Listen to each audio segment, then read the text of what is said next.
perdido la escotadura por el proceso patológico del cual es asiento. Creo que valdría la pena remarcar nuevamente cuáles son las características que nos hacen reconocer que estamos palpando realmente el vaso y no otro órgano en esa zona anatómica. Muy bien, entonces las definimos así: la existencia de un polo, de una escotadura, de un órgano superficial y con amplia movilidad respiratoria permiten afirmar que el órgano que estamos palpando es el vaso. Y a propósito de la pregunta, yo podría irme a palpar desde el lado izquierdo, tratando de mejorar la posibilidad de la palpación. Para ahí vamos a hacerlo. Desde el lado izquierdo yo podría lograr la relajación de la pared a la inversa de lo que hicimos del lado derecho, comprimiendo desde la fosa ilíaca derecha y con la maniobra del enganche palpar por debajo del reborde costal, tratando de individualizar el polo y eventualmente la escotadura esplénica. Por supuesto que si yo creo que ahí con esta mano relajo la pared del abdomen. Respire hondo, señora. Muy bien. Hondo otra vez. Si uno está palpando el polo del vaso, también tiene que ir a percutir el espacio de Traube.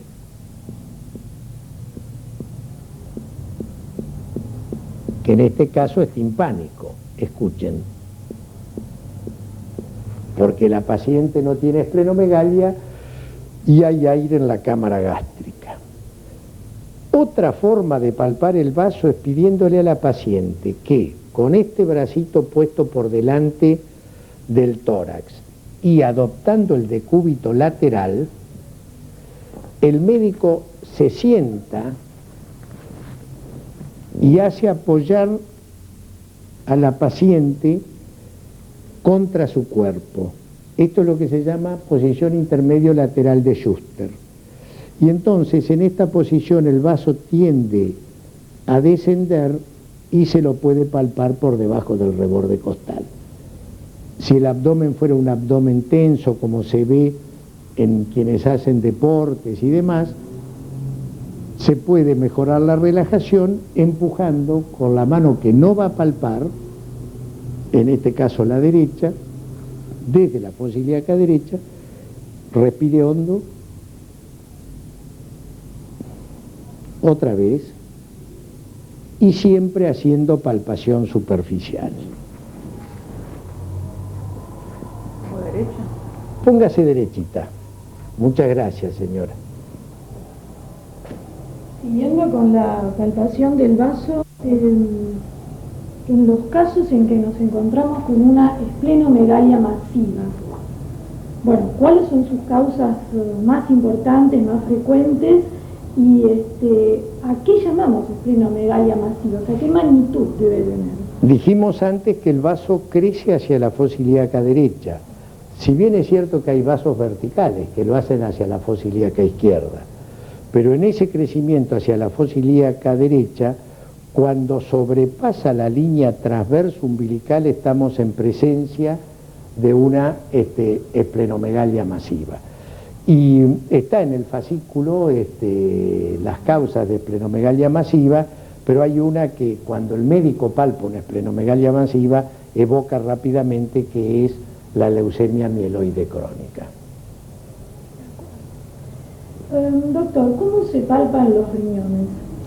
Los riñones se palpan en los flancos.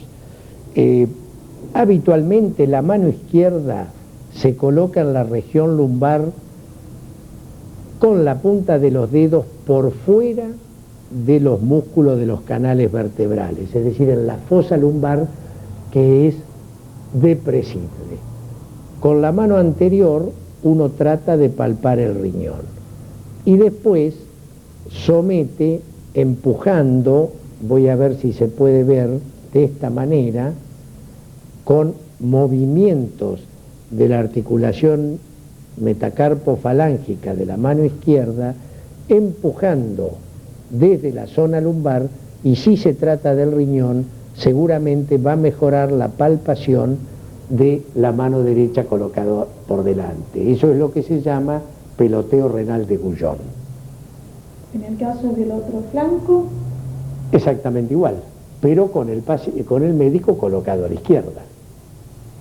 cuando estoy palpando riñones, ¿cómo sé que estoy palpando riñón y no vaso? Justamente porque el riñón, al tener contacto lumbar, pelotea, es decir, con esos movimientos de impulsión colocados en la región lumbar me permite palparlo con la mano opuesta, porque el riñón tiene movilidad respiratoria pero mucho menor que la del vaso y porque el riñón es un órgano ubicado en el retroperitoneo, es decir, es un órgano profundo. Por eso, cuando uno palpa un riñón grande, inmediatamente tiene que ir a ver la zona lumbar, porque hay tumoraciones renales que deforman justamente la región lumbar y no el abdomen. Doctor, seguimos con las maniobras inherentes al vaso. ¿Qué es la puniopercusión y cómo se realiza? ¿Qué utilidad? Al riñón me preguntás. Sí. Al riñón. Sí. Bueno, para eso yo tendría que hacer sentar a la paciente. Arriba.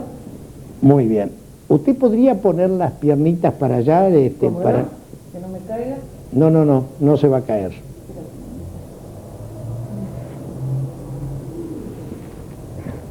Bueno, habíamos dicho recién que frente a una nefromegalia, póngase lo más derechita que pueda. Frente a una nefromegalia, uno también tenía que ir a hacer la inspección de la región lumbar porque el riñón puede deformar la región lumbar.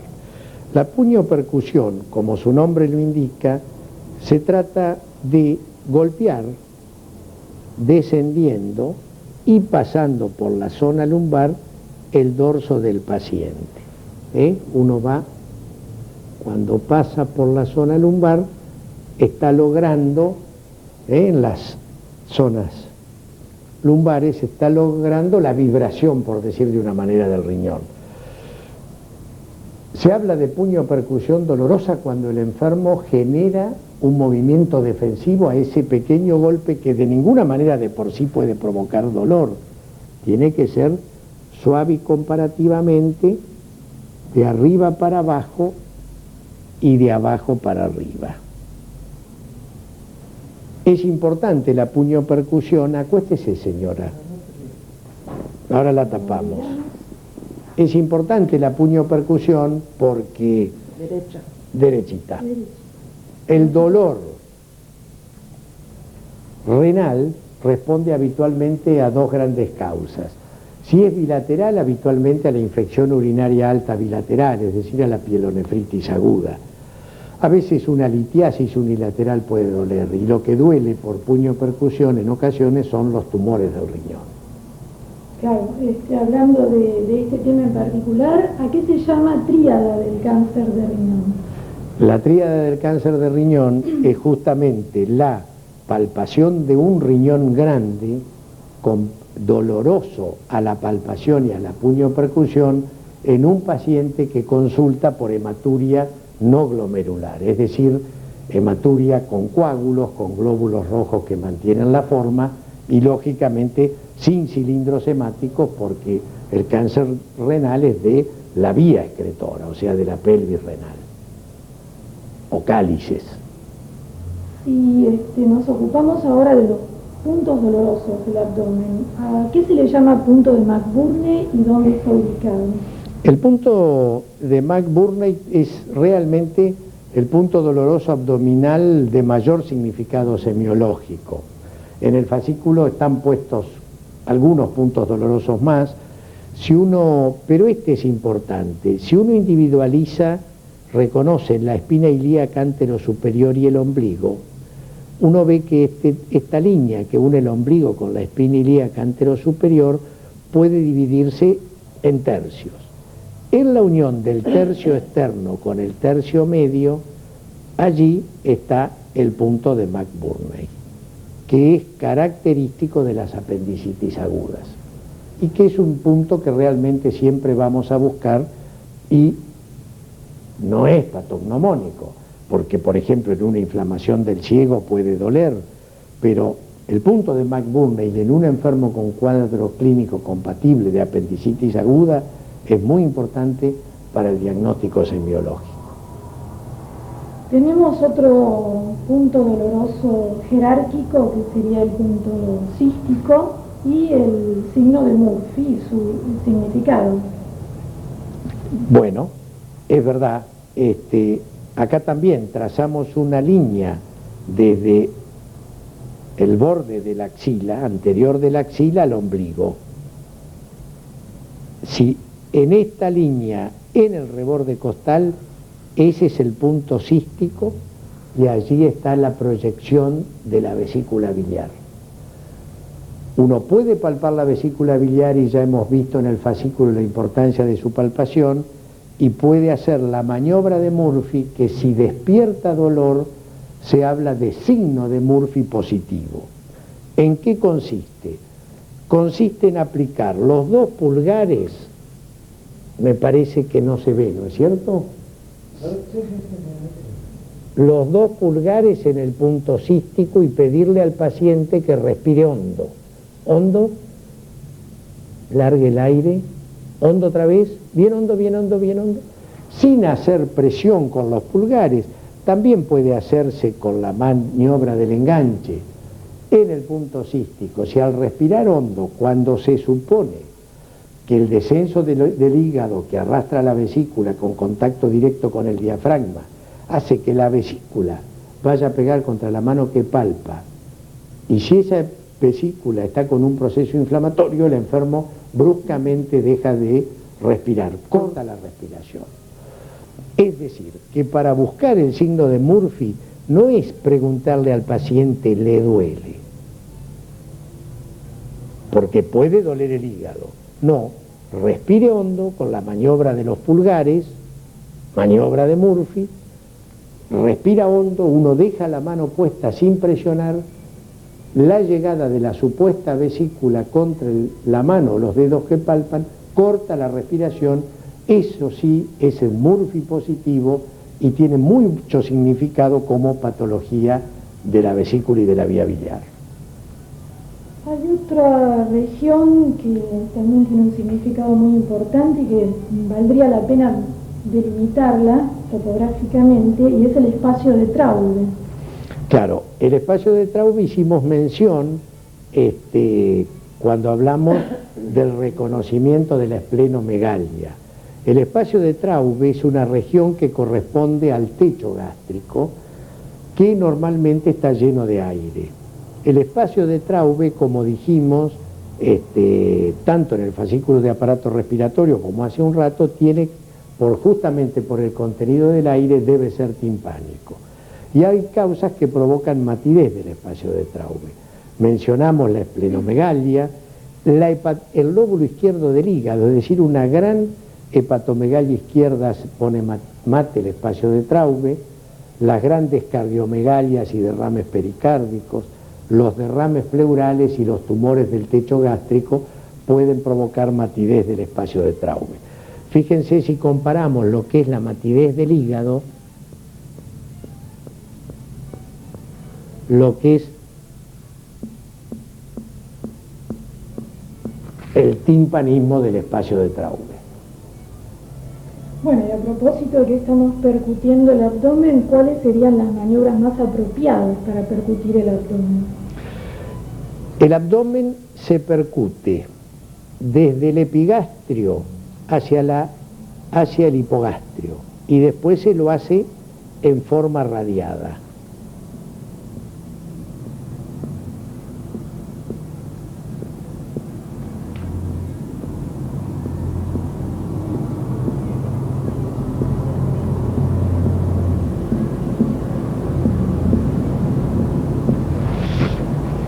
Si hay algo que genera matidez abdominal, uno puede ver que esto deforma fundamentalmente el hipogastrio y las fosas ilíacas.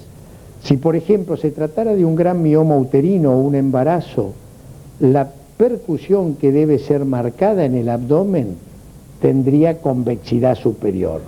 Si en cambio fuera una citis, tendría concavidad superior.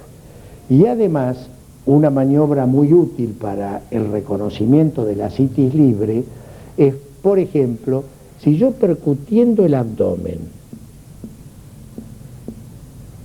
llego a la zona de matidez y le pido a la paciente que se ponga en decúbito lateral, en este caso derecho, el líquido se desplaza hacia la derecha.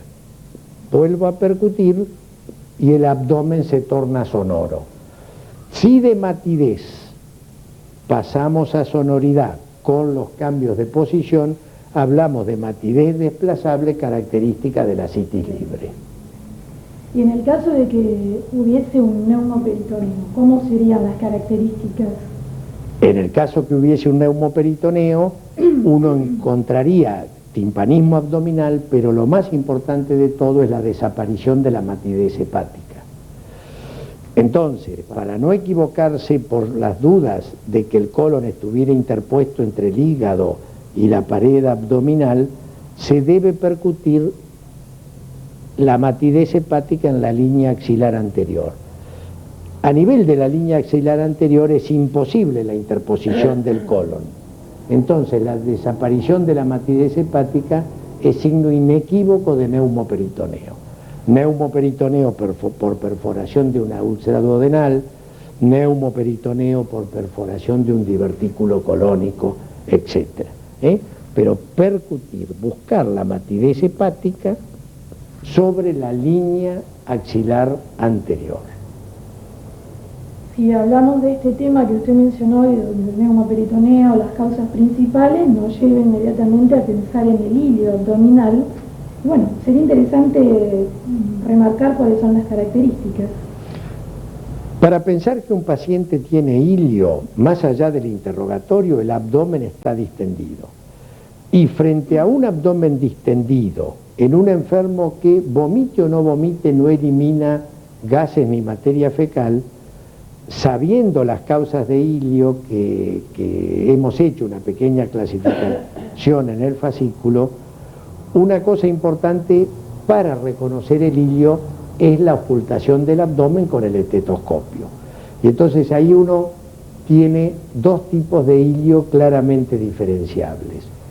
El ilio paralítico, donde ocultando el abdomen, aplicando el estetoscopio en distintas zonas de un abdomen distendido, ilio paralítico donde hay silencio abdominal, de ilio mecánico donde el intestino lucha por el obstáculo y entonces uno oculta el abdomen y escucha claramente ruidos hidroaéreos generados por un peristaltismo intestinal de lucha que son muy característicos. Es decir, que en un abdomen distendido sugestivo de ilio la ocultación permite saber si hay parálisis intestinal, ilio paralítico, o si por el contrario hay lucha intestinal, ilio mecánico.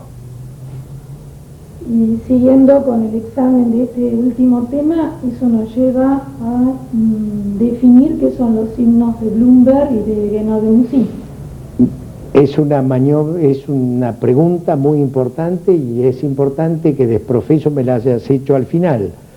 ¿Por qué? Porque toda maniobra de palpación que genera dolor debe ser dejada para el final del examen físico. Porque hemos dicho que con la mano de escultor y la tensión abdominal estamos tratando de que el paciente tome confianza y relaje la musculatura abdominal. Bueno, estas maniobras buscan sufrimiento peritoneal, que puede ser localizado, como en el caso de la apendicitis, o generalizado, como en el caso de la peritonitis. Hoy hablamos del punto de McBurney. Si este es el punto de McBurney y genero dolor, si comprimiendo el abdomen suelto de golpe la mano y al enfermo se le exacerba el dolor, ese es el signo de Bloomberg. Característico de la apendicitis aguda, que tiene el dolor referido en el epigastrio al comienzo, y cuando ya el dolor es en fosa ilíaca derecha, ya hay compromiso del peritoneo visceral. El otro signo, el de Guénon de Mussy, uno lleva la mano, hace con la mano de escultor que hablamos al comienzo, y en un momento determinado comprime el abdomen, le duele, si el paciente dice que sí, suelta de golpe y eso exacerba el dolor, signo de que no de MUSI positivo, está indicando compromiso peritoneal difuso. Mencionamos antes la ocultación de los ruidos hidroaéreos, de los ruidos de lucha. ¿Hay algún otro tema importante en la ocultación del abdomen? Sí, en la ocultación del abdomen uno debe ocultar el abdomen buscando soplos arteriales. Por ejemplo, y frotes, soplos sobre la aorta abdominal por una ateromatosis aórtica. En la región periumbilical, en la estenosis de la arteria mesentérica puede haber un soplo en esa región. En las regiones laterales del abdomen o aún en la región lumbar, frente a la presencia de estrechez o de angiodisplasia de las arterias renales. Lógicamente, uno oculta el soplo abdominal y esto lo tiene que poner en alerta. Ya hemos nombrado los tres vasos fundamentales, la aorta, las renales y la mesentérica superior.